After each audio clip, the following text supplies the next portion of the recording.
और आज के दिन एक संस्कृत का छोटा सा श्लोक जो हम लोगों ने कक्षा 7 में पढ़ा था, अभिवादन शीलस् नित्यम वृद्धोपि सेविना चत्वारि तस्य वर्धन्ति आयुर्विद्या यशो बलम। मैं इसका हिंदी अनुवाद बताता हूँ।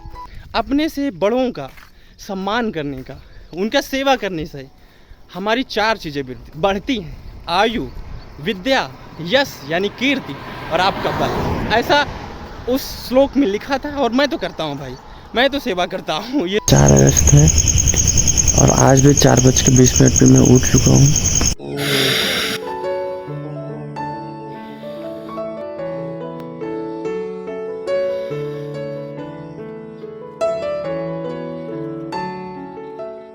कल्पेश, आज हम लोग सुबह उठे थे, अभी यहाँ पे इसी स्थान पे आए थे 4 बजे, एक्सरसाइज वगैरह किए, योग वगैरह किए, लेकिन उसको मैंने रिकॉर्ड नहीं किया है। ये आपको विश्वास करना पड़ेगा कि मैं इसको कर रहा था। मैं आपके पास भेजा हूं। रिकॉर्ड किए? ठीक है, मैं इस वीडियो को ऐड कर दूंगा। हाँ, तो अब हम लोग आज डिस्कशन करने वाले हैं। देखो, थोड़ा सा अभी तक सुबह नहीं हुई थी, इस वजह से मैं वीडियोज़ नहीं बना रहा था। तो आज हम लोगों का जो टॉपिक है वो है, कल्पेश को हमने कल कुछ टॉपिक दिए थे कि उसको पढ़ना है, उसके साथ ही साथ कुछ नई चीज़ों को जोड़ना है, जैसे कि विधायक, सांसद। और अब जैसे हम लोग प्रतापगढ़ ज़िले के हैं तो हम लोग अपने प्रतापगढ़ के बारे में बेसिक जानकारी जानने की कोशिश करते हैं। तो कल्पेश, अपने उत्तर प्रदेश के अंदर कुल कितने ज़िले हैं? 75 ज़िले हैं। उसमें से एक ज़िला अपना प्रतापगढ़ है। तो प्रतापगढ़ में कितनी विधानसभा की सीटें हैं? नहीं, विधानसभा की सीटें 7 हैं। और हम लोग समझते हैं कि अच्छा, कितनी लोकसभा सीटें हैं अपने यूपी में? कुल 80 सीटें हैं लोकसभा की, जिसमें से प्रतापगढ़ में 1 सीटें हैं लोकसभा की। लोकसभा का मतलब सांसद जो होते हैं, सांसद का चुनाव जो होता है वो लोकसभा के द्वारा होता है, जो सदन में जाते हैं। तो कल हम लोगों ने क्या क्या सीखा था उसके बारे में चर्चा करते हैं, बताओ जी। कल हम लोग लोकसभा, सांसद के कार्य क्या होते हैं, हाँ, या फिर विधायक जो एमएलए होते हैं उनके काम क्या होते हैं। सबसे पहले उत्तर प्रदेश में कुल कितनी विधानसभा की सीटें हैं? कुल विधानसभा की सीटें यूपी में कितनी है? हाँ, 403 है, जिसमें से बहुमत के लिए कितने % वोट चाहिए? किसी को भी अपनी सरकार बनाने के लिए कुल कितने % वोट चाहिए? 50% मतलब 2 से 1 से 2 के करीब में। हाँ, ठीक है। तो अभी हम लोगों का एग्जैक्ट नहीं पता है कि अब देखो, हम लोग इसमें अब नई नई चीज़ें जोड़ेंगे, अलग अलग राजनीतिक पार्टियों के बारे में, जैसे समाजवादी पार्टी हो गई या कांग्रेस हो गई या बीजेपी हो गई, इन सभी के बारे में हम लोग पढ़ के फिर इनकी हिस्ट्री को भी चर्चा करने वाले हैं कि आखिर इनका कैसे निर्माण हुआ। और हमारे कुछ भैया लोग हैं, हम उनसे और अच्छी तार्किक जानकारियाँ लेंगे, उनको भी साझा करेंगे, अलग अलग तरीके से, अलग अलग नज़रिए से सभी को देखेंगे। तो अभी हम लोग जो देखने वाले हैं वो देखने वाले हैं बिहार का चुनाव। क्योंकि मैं जन स्वराज, मेरा ये कल से ही मन था कि मैं इसको साझा करूंगा जब मैं सुबह जाऊंगा डेली रूटीन में।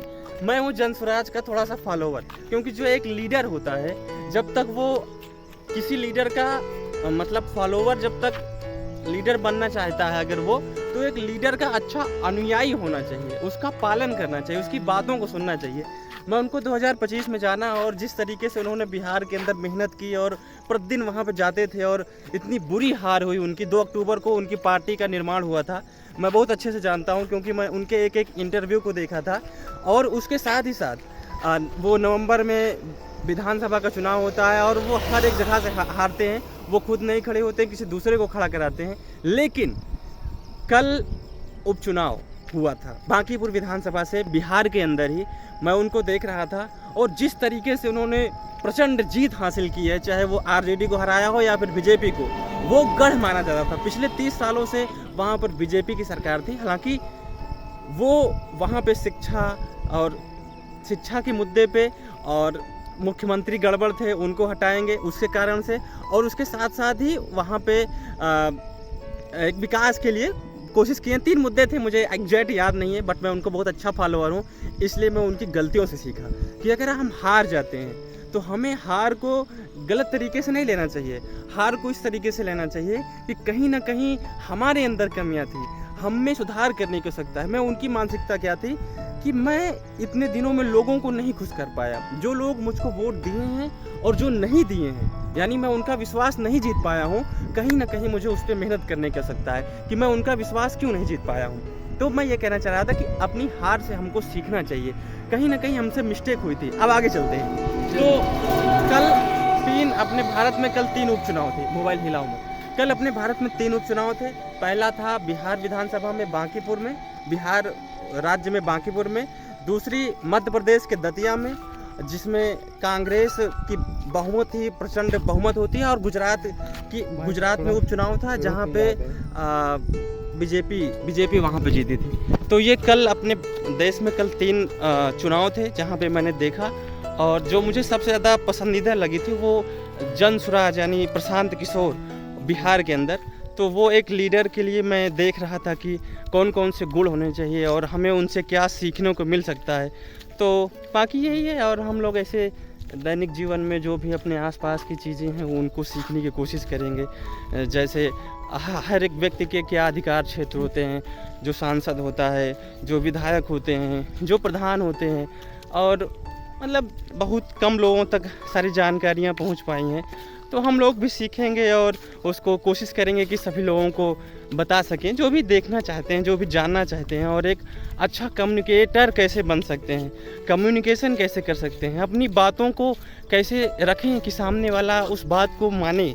देखो, अगर आपको अपनी बात रखना आता है तो आपकी हर एक बात सुनी जाती है। और बस थोड़ा सा चर्चा था और हम लोगों ने ज़्यादा प्लान नहीं किया था कि क्या क्या चीज़ें मुझे बतानी है। लेकिन अब धीरे धीरे चीज़ें सीख रहे हैं तो वो क्रमागत चीज़ें आनी शुरू हो जाएंगी।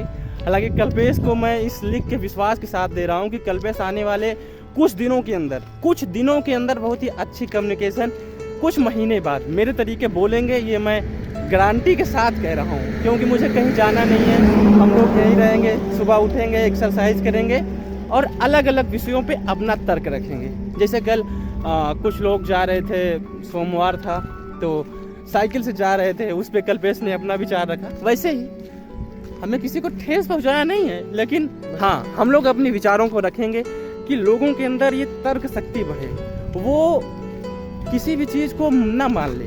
कोई उनसे कह रहा है तो उसका पॉजिटिव क्या है, निगेटिव क्या है, क्या सही हो सकता है, क्या वो सही कह भी रहा है, क्या मुझसे वो गलत तो नहीं कह रहा है। तो इन सब चीज़ों को तर्क देना है, प्रश्न पूछना सीखना है। तो इस पर कुछ गाना गाना ही धरा, शायरी सुनाते हैं। जैसे पढ़ने के ऊपर सुनाते हैं पहले। वक्त की ये जरूरत समझ लो। देखो, इमरान प्रतापगढ़ी की लाइन है, जो कि महाराष्ट्र से सांसद हैं, अपने प्रतापगढ़ से ही। उनकी लाइनें हैं, उनको सुना रहा हूँ। वक्त की ये जरूरत समझ लो, बिन पढ़े अब गुजारा नहीं है। तुम पढ़ो और पढ़ कर लिखो सब, वरना तारीख बदली मिलेगी। पढ़ने लिखने से सब कुछ मिलेगा, दौर हाजिर भी और आखिरत भी। और ऐसे जो डराने की धमकियाँ देते हैं उसके ऊपर भी कुछ मेरे पास है कि मत समझना डराने से डर जाएंगे, मत समझना डराने से डर जाएंगे। अब की सारी हदों से गुजर जाएंगे। मौत के नाम का खौफ देता है क्यों, मौत के नाम का खौफ देता है क्यों। मौत जिस रोज आएगी मर जाएंगे। मैं कोशिश करूंगा कि प्रतिदिन कुछ नई वैल्यूएबल चीज़ें जोड़ूं और कुछ लोगों से सलाह भी लूं कि मुझे और क्या करना चाहिए। मैं सुबह करता हूं तो क्या चीज़ें और जोड़ सकता हूं। और ये शर्माना रवाना कुछ नहीं होता। डर जो है वो हमारे मस्तिष्क का एक भ्रम है। डर क्या है? हमारे मस्तिष्क का एक भ्रम है और कुछ नहीं है। हम सोचते हैं कि लोग हमारे बारे में सोच रहे हैं, लेकिन किसी के पास इतना समय ही नहीं है कि वो मेरे बारे में सोचे। सबकी अपनी अपनी अलग अलग समस्याएं हैं। तो कल्पेश को मैं कह रहा हूँ कि आने वाले 2 महीनों के अंदर एक अच्छा कम्युनिकेटर होने वाला है, क्योंकि उसके पास उससे ज़्यादा अच्छे हैं तो वो मुझसे सीख जाएगा। मुझे इस बात की बिल्कुल विश्वास है। बाकी आज मैं चलता हूँ, पिछले 2 दिन का वीडियो रिकॉर्ड हुआ है, अब उसको अपलोड करेंगे, इसका भी नंबर लगा वाला है। कि जख्म पे जख्म खा के निकले हैं, जख्म पे जख्म खा के निकले हैं, हाँ मगर मुस्कुरा के निकले हैं। सर झुकाने का हुक्म जब आया, सर झुकाने का हुक्म जब आया, फिर भी सर उठा के निकले हैं। जख्म पे जख्म खा के निकले हैं, सच का नारा बुलंद करते हैं, सच का नारा बुलंद करते हैं, झूठ को नापसंद करते हैं।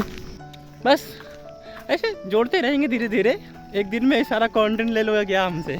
इनको मैंने मैथ ट्रिक की जो गेम थे उसमें ये दोनों खेल रहे थे, जिसमें प्रतिशत आता है, जोड़ घटाना गुणा भाग स्क्वायर, उसमें मैंने हराया, वो भी अकेले।